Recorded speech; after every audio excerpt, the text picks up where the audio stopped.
छुटा जी तो कैला रंगदारी रे घर चढ़ के मारबो बरियारी रे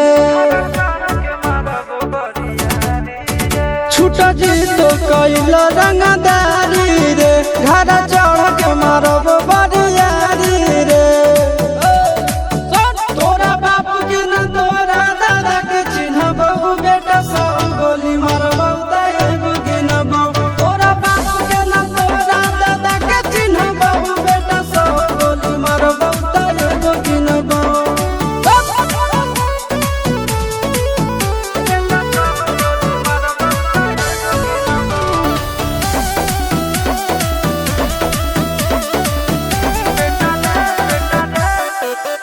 बेटा रे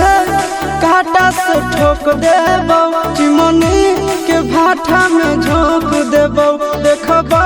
कवन बाप बचैतौ तोरा प्रशासन के गाड़ी भी रोक देबो बेटा जी सुनो बेटा रे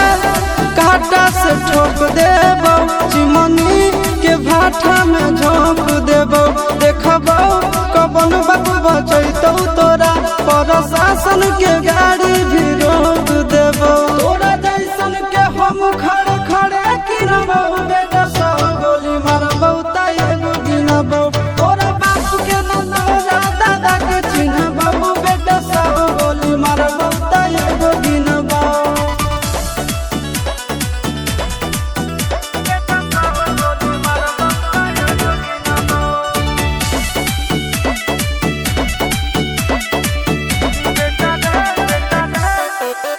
बेटा रे दौड़ा के बाजार में मारबो गोली तोर कपार में रंगदारी जे करबी बिहार में गड़ देबो गंगा जी किनार में इतना मार पड़तो न बेटा बेटा रे दौड़ा के बाजार में मारबो गोली तोर कपार में रंगदारी जे करबी बिहार में गड़ देबो गंगा जी किनार में कहो चिंटू आशीष के कारण सुनाबो बेटा सब गोली मारबो तैबो गिनबो तोरा बाप के न तोरा दादा के चिन्हबो बेटा सब गोली मारबो तैबो गिनबो मारत मारत पिछुआरा लाल कर दे बेटा ध्यान से बाप इधर है।